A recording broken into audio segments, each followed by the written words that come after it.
Yes? What is your take on the growing landscape changes in this Cooperstown area? For instance, coming up Route 28 toward Cooperstown. I don't know enough to be even involved. I could tell you about my place, and I think Cooperstown and Bloomington are somewhat similar. But there seems to be a lot more, in our place, suburban sprawl than there is here. It would be presumptuous of me to say anything. Be vigilant. We tried it, the developers get there first and they have the money. Yeah. It's not like they have the money, they play golf with those people. There's something that really does happen with guys in the loud pants on the golf course. Who just seem to think it's okay for their friends to do disastrous things to their communities. Well, thank you. Yes. I have a question about kind of the future of vernacular architecture and folklore in general, and where you see it actually heading over the next couple decades.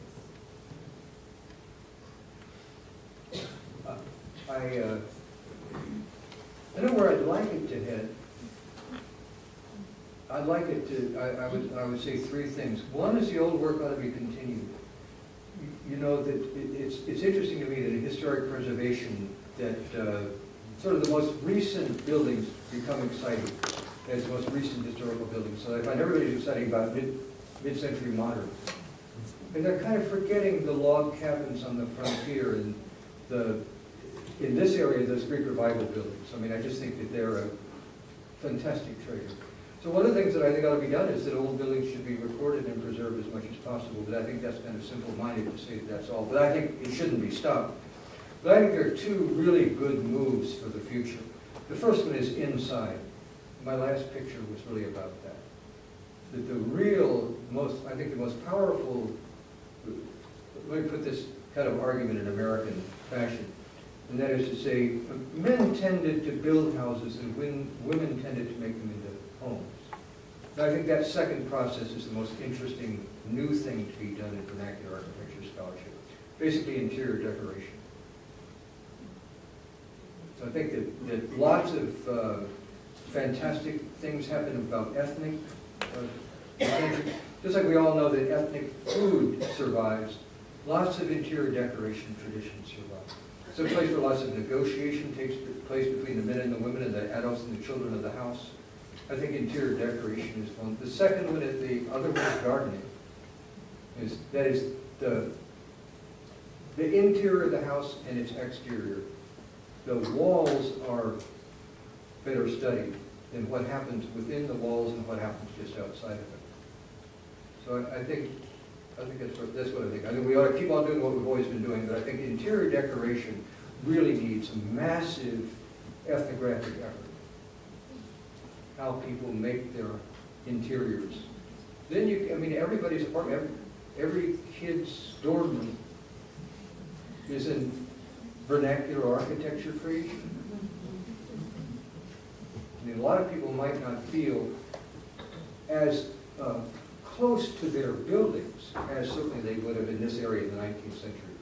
But everybody feels close to a set of objects, of properties, of things that they bring with them, of posters that they put up, and teddy bears that they cling to, and china that grandma gave. And I think that the possessions and their organization into artful ensembles is, I think, maybe the most interesting direction. One that I think ought to be pressed. And everybody does it. It's not something that a few people do or that something of the past. It's something that's absolutely current in every one of your houses, in every house in the world. The other thing that I would say I've also made a pretty clear point is that I would love to see a revival of comparative work that wouldn't be restricted narrowly to the world that we feel we know. I've really I've benefited so much. I didn't even talk about Turkey. That's the place I know best.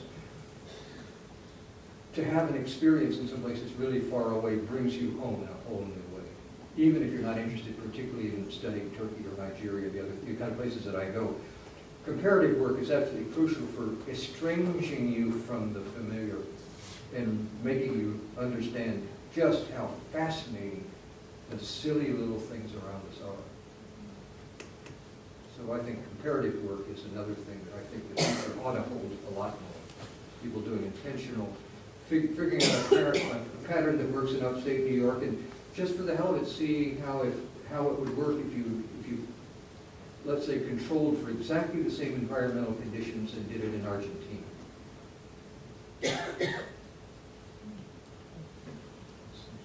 Yes.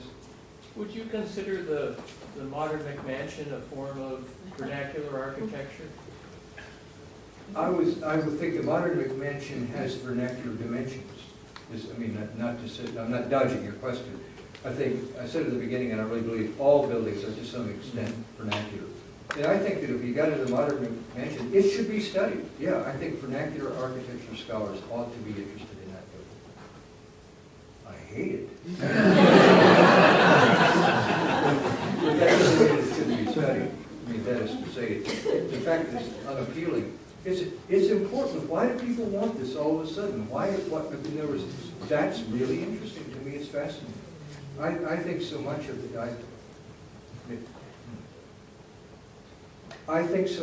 the period called postmodern is really neo-Victorian. And I think these houses fit a kind of neo-Victorian. I think we're in a state of collapse, and that's really what those houses are about. It's a retrenchment of the same kind of ethnocentrism that was so characteristic of the late 19th century. And that today, as ethnocentrism has been violently retrenched in America, that we want houses that look kind of like those 19th century houses, I don't think it's an accident. So yes, I think those things are to an extent vernacular and deserving study. That they're as vernacular as the houses that I show in, let's say, Rajasthan, no. But I hope that isn't cheap. I don't think vernacular is a classificatory term. I think it's an orientation of investigation. And there's an orientation of investigation of those McMansions that I think would be very, very productive. To interview people and why they're choosing those and where they've learned them, where they're getting the ideas and the builders, I think would be really, very interesting. I once did a project like that with 3 builders of ranch houses. Very interesting to actually talk to the men. There was a star informant, a guy called Sam Ritter, who built ranch houses. He had names for all the models. He had an idea about what kind of people wanted those models. He had an idea about what kind of people wanted more bathrooms, less bathrooms. That's a really interesting topic. And these McMansions are waiting to be studied. They're going to be a terrific ethnographic project. I wouldn't then say, let us appreciate the McMansion in the same mood that we appreciate the Greek revival houses of upstate New York. Because look, the Greek revival houses of upstate New York are great, and McMansions are awful. But they should be studied. And I think to a great extent they're vernacular. They're too popular not to be the realization in materials of something that's really desirable to a certain number of people. Ostentatiousness, kind of retreat, I mean, they're not necessarily all negative things.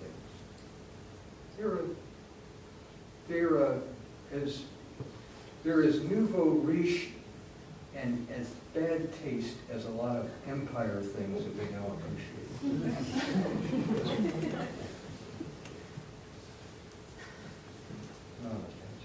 Yes, ma'am. Great, I have a very, not a specific question, but a request, an open-ended request. Most of the structures that you've shown us have been rural structures, and I was wondering if you had any comments on the urban vernacular, which is really in older cities like Philadelphia, where you have residential structures that were built by hand 200 years ago and are still being used. I think the rural inflection in what I showed you is a historic consequence of the desire to do complete community studies. But I don't think a thing that I said to you would not be applicable to urban neighborhoods. I guess the only city that I showed you was Jaisalmer, which is a big, it's not It's not Cooperstown size, it's more or less Bloomington size.